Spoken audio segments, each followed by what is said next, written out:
tear your soul apart. Presto, you're dead.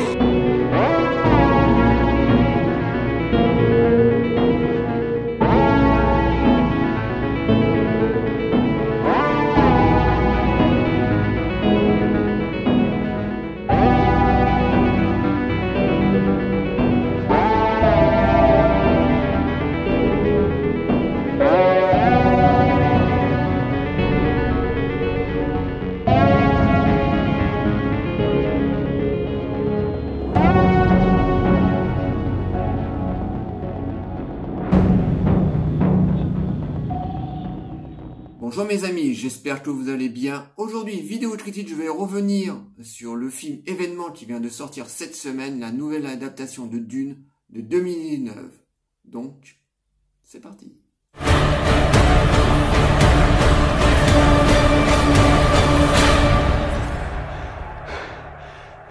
Ton destin t'appelle.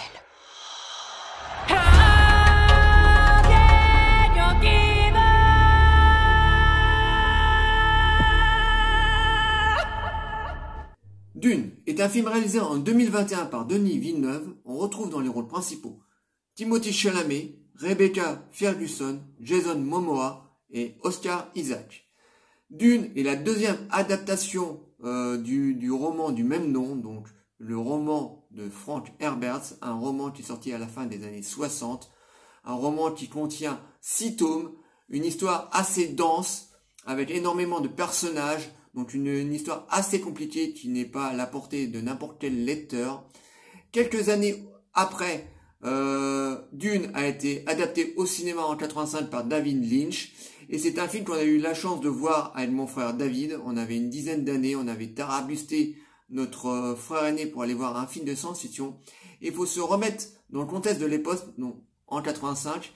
2 ans auparavant, on avait eu droit à la sortie du Retour du Jedi, dans le 3e épisode de la grande épopée de George Lucas. Donc on avait tous la tête dans les étoiles, mais plutôt du côté de l'univers de George Lucas.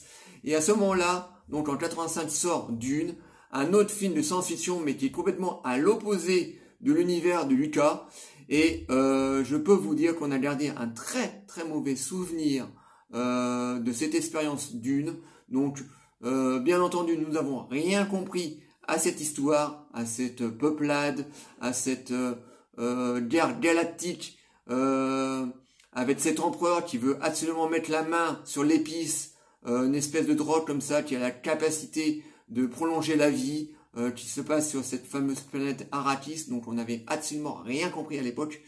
Et quand j'ai vu, il y a 1 an ou 2, la bande-annonce de cette nouvelle adaptation de Denis Villeneuve, je me suis dit, ouais, ça a l'air d'avoir de la gueule, les décors ont l'air d'être magnifiques, les effets spéciaux sont dingues, les costumes c'est pareil, on a un casting 3 étoiles, donc je me suis dit, ouais, je vais aller le voir, et ça va peut-être me réconforter par rapport à cet univers. Alors, qu'est-ce que j'ai pensé de cette dernière version?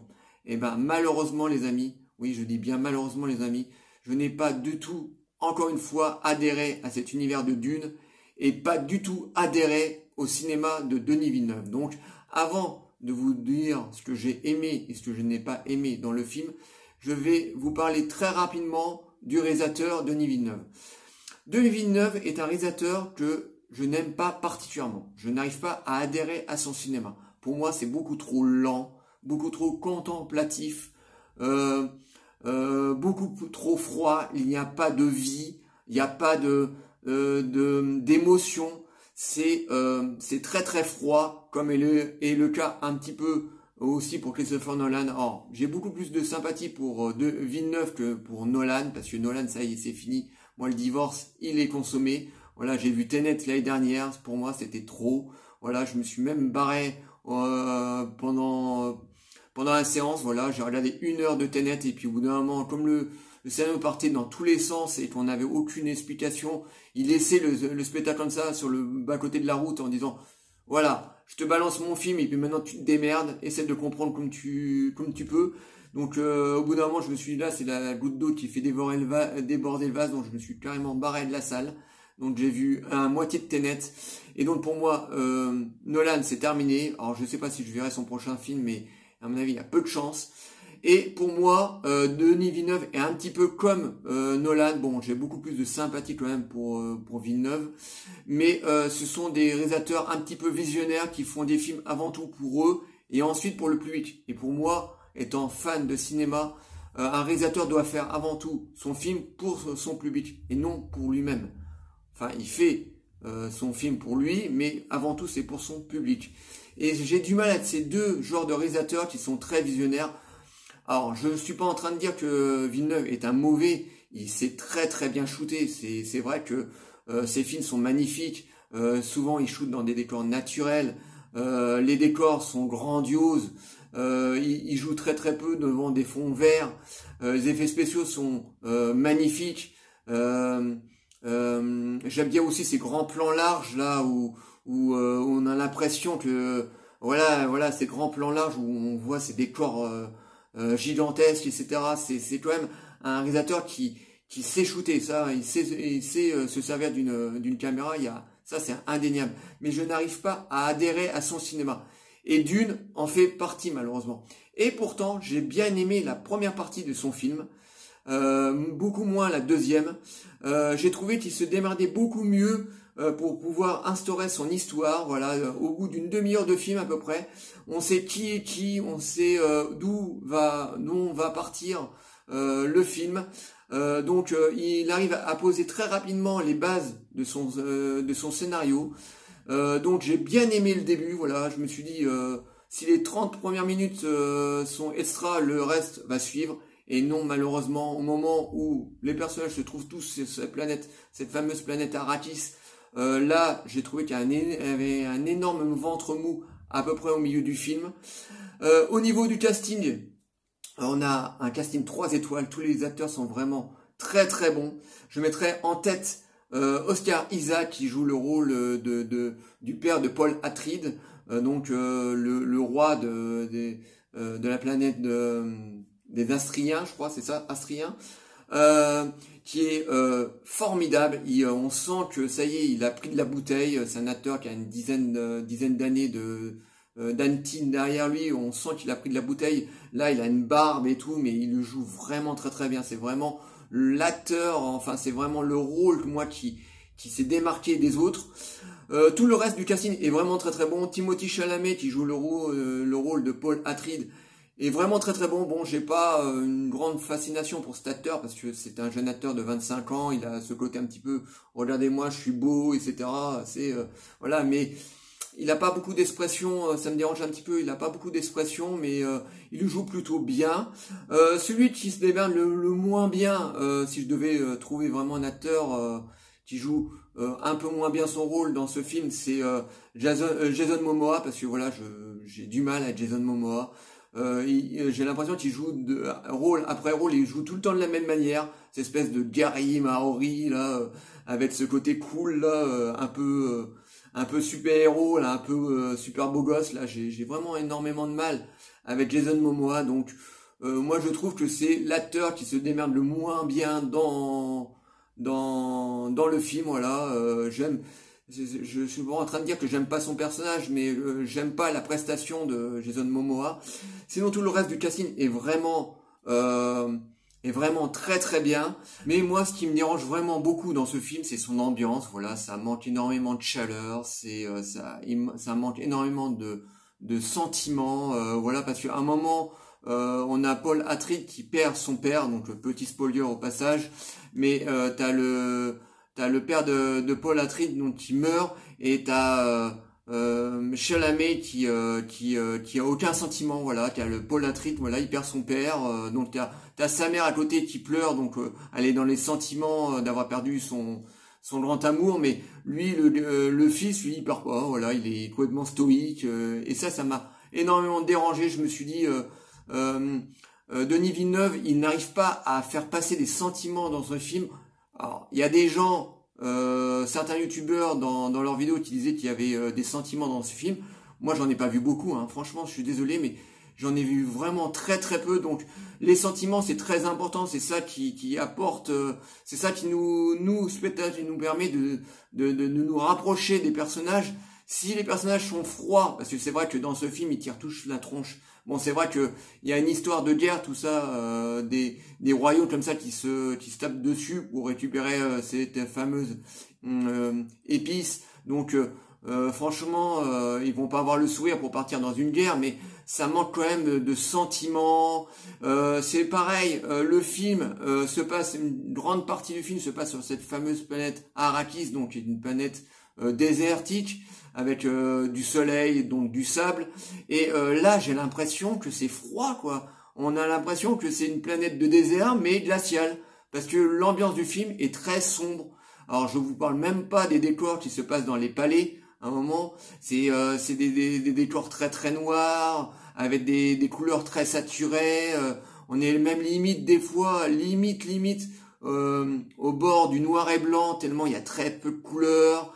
Mais je reconnais que par moments, il y a des moments de fulgurance dans ce film, surtout au niveau des décors gigantesques comme ça, comme il filme. Donc, comme je disais au début de vidéo, quand il filme ces décors comme ça, ce désert a l'air gigantesque. C'est pareil pour les vaisseaux spatiaux. Là, les toutes premières scènes où on voit les vaisseaux spatiaux dans l'espace, c'est magnifique. C'est d'une beauté hallucinante. Donc il y a des moments, c'est vraiment, mais c'est d'une fulgurance mais c'est par moments, voilà, c'est en Danzy, pour moi c'est complètement en Danzy. Il y a des moments où je suis complètement scotché, surtout les scènes où ça se passe, c'est chez le baron par exemple, le baron c'est les Arcaniens, voilà, les Arcaniens. Franchement c'est noir, à un moment cette fameuse scène où on voit toute cette armée des Arcaniens qui sont rangés comme ça sous la pluie, prêts à partir au combat. Moi ça m'a fait penser à Star Wars avec les troopers comme ça, les troupes de l'Empire alignées comme ça. J'ai trouvé ça magnifique avec cette pluie qui leur tombe dessus et c'est pareil pour le baron là qui est joué par Skarsgård qui est impressionnant. Voilà, donc on a des fulgurances dans ce film-là. Il y a des scènes moi qui m'ont vraiment scotché. C'est surtout au niveau des effets numériques que j'étais vraiment bluffé parce que j'avais vraiment l'impression que ces vaisseaux spatiaux par exemple étaient réellement vrais, que c'était pas des effets numériques, que c'était des vrais vaisseaux spatiaux qui flottaient dans l'espace. Je trouvais que là ils mettaient la barre vraiment très très haut, mais c'est complètement en Danzy. Et en plein milieu de ce film, il y a un gros ventre mou là quand t'as tous les personnages qui se retrouvent sur la planète Arrakis. Là on rentre dans un espèce de mysticisme comme ça. T'as le Paul Atreides qui commence à entendre des voix dans sa tête, donc ça fait un petit peu métaphysique, un peu psychédélique, voilà. Et ça m'a franchement dérangé parce que ça ralentissait le rythme du film. Bon, déjà pas très très rapide, c'est un film très très lent à la base, mais j'ai trouvé que la première partie était beaucoup mieux gérée. Il mettait plus facilement, très rapidement d'ailleurs, son histoire en place. Et au bout de à peu près 1 heure de film, là, j'ai trouvé que il s'enlisait. Tiens, ça tombe bien avec le sable, il s'enlisait. Petit jeu de mots au passage. Il s'enlisait dans son récit. Et là, on avait un énorme ventre mou jusqu'au dernier acte, où vraiment tout dernier acte où Paul Atreides et sa mère rencontrent j'ai du mal avec les noms des peuples. Hein. Les Freedom, voilà, les Freemen, excusez-moi. Jusqu'au moment où Paul Atreides et sa mère rencontrent les Freemen, donc ces autochtones du désert, voilà, qui veulent absolument protéger cette épice. Et là, vraiment, les 20 dernières minutes du film, ça y est, l'aventure commence. On commence à avoir un film épique. Voilà, enfin un tout petit peu épique, hein. Vraiment, c'est vraiment, là on commence à rentrer dans une aventure, mais c'est vraiment les 20 derniers films. Alors le film dure 1h30, 2h30, excusez-moi. Donc c'est beaucoup trop long pour moi. Le film aurait largement mérité 2 heures de film, voilà, ça aurait largement suffi. En plus, surtout qu'après il y a une suite qui est prévue. Enfin bon, si le film rencontre son public, ça qui est pas encore sûr parce que ce film va pas plaire à tout le monde, va énormément diviser. Donc moi j'ai bien peur que ce film ait le même résultat que Blade Runner 2049, qui n'a pas rencontré un grand succès. Donc j'ai un petit peu peur que Dune soit à peu près le même résultat, mais enfin, J'espère, pour tous les gens qui l'ont adoré, qu'ils auront droit à une suite. Moi, je pense qu'ils vont quand même faire la suite. Mais voilà, pour moi, ce film, en fait, ce film de 2h30, en fait, c'est une grosse introduction pour ce que va être la suite. Voilà. Un deuxième, voire un troisième, je sais pas. En tout cas, pour l'instant, on parle d'une suite. On parle pas de 2 ou 3 prochains films, on parle d'une suite. Voilà. Mais pour moi, ça a été une grosse introduction et il y a ce méchant ventre mou au milieu qui m'a complètement dérangé. Alors déjà, j'ai énormément de mal avec l'univers de Dune. Voilà, cet univers très vaste, un peu à la Game of Thrones. C'est vrai que il y a beaucoup de gens qui commencent à le comparer un petit peu à la saga Game of Thrones. Et oui, effectivement, il y a un petit côté Game of Thrones avec tous ces peuples qui se mettent ensemble. Alors il y a des alliances, il y a des trahisons, comme c'est le cas dans la série Game of Thrones. Sauf que dans Game of Thrones, c'est beaucoup mieux maîtrisé que dans l'univers de Dune. Et donc, j'aurais aimé ce film, vous dire que c'était un chef-d'œuvre. Alors, ce n'est pas un chef-d'œuvre, c'est un très très bon film. Ça, je dis pas le contraire. C'est un très très bon film. Bon, ce n'est pas un chef-d'œuvre parce que malheureusement, je n'ai pas adhéré à l'univers. Mais je comprends ce que veulent dire les gens quand ils disent que c'est un chef-d'œuvre, parce que c'est vrai qu'il en est vraiment pas très très loin, parce qu'en termes de sa mise en scène, au terme de ses costumes, au terme de ses décors, en termes de son casting, c'est vraiment du 3 étoiles, quoi. On n'a rien à dire, quoi. C'est franchement magnifique, quoi. Mais pour moi, ça a glissé totalement. Voilà, j'avais une très très mauvaise expérience déjà avec la toute première adaptation de Dune de David Lynch. Donc à mon avis, ça doit être un petit peu ça aussi qui a pas mal parasité ma vision. Mais de toute façon, déjà depuis quelques années, je n'aime pas le cinéma de Denis Villeneuve. J'ai du mal à rentrer dans son cinéma. Je n'aime pas son style, tout simplement. Moi, je suis un grand fan de David Fincher, par exemple. Je suis un grand fan de Spielberg, de Lucas, de Coppola, bien entendu, de Alan Parker. Donc, parmi ces réalisateurs, il y a beaucoup de réalisateurs qui ont des rythmes assez lents. Alan Parker, par exemple, c'est pas un cinéma qui est rapide. Mais vous voyez, je n'ai pas forcément de réticence sur des récits qui sont lents, mais Denis Villeneuve, je n'arrive pas à être son cinéma. Le seul film que j'ai aimé de Denis Villeneuve, c'est Prisoners, parce que là, il s'approchait méchamment du style de David Fincher, parce que pour moi, Prisoners, quand même, c'est un petit peu du David Fincher. Donc c'est le seul film que j'ai aimé de Denis Villeneuve, mais tout le reste, malheureusement, ça glisse totalement sur moi. Donc j'ai un petit peu honte de dire que ce film, je dis pas qu'il est pas bien, hein, je dis que c'est un très très bon film, mais j'ai un petit peu honte de ne l'avoir pas aimé, excusez-moi, parce que c'est vrai qu'il a des défauts, mais il a aussi énormément de qualités. Et donc voilà ce que je pouvais dire de cette fameuse adaptation de Dune. Alors non m'en voulez pas les copains, voilà, n'allez pas vous désabonner parce que j'ai détesté ce film. Enfin, je n'ai pas aimé ce film. Détester, c'est un trop grand mot, voilà. Je ne suis pas à ce niveau-là. Il y a des moments où j'ai adoré, il y a des moments où je suis passé complètement à côté, il y a des moments où j'ai pas aimé, mais voilà, ça a été comme un manège à sensation. Voilà, je suis monté très haut et je suis redescendu très très bas.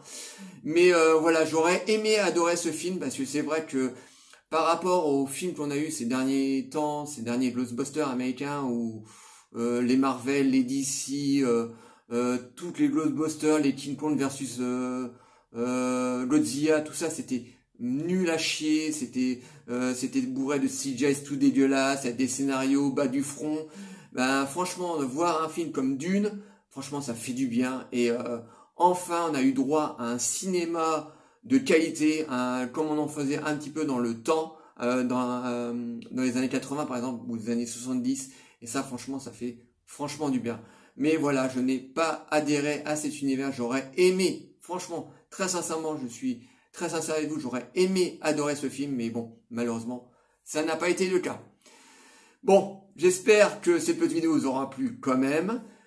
Likez, délikez, abonnez-vous. Envoyez-moi des commentaires, dites-moi ce que vous avez pensé de Dune. Envoyez-moi des commentaires, je vous répondrai toujours avec plaisir. Et je vous dis à très très bientôt. Ciao les amis.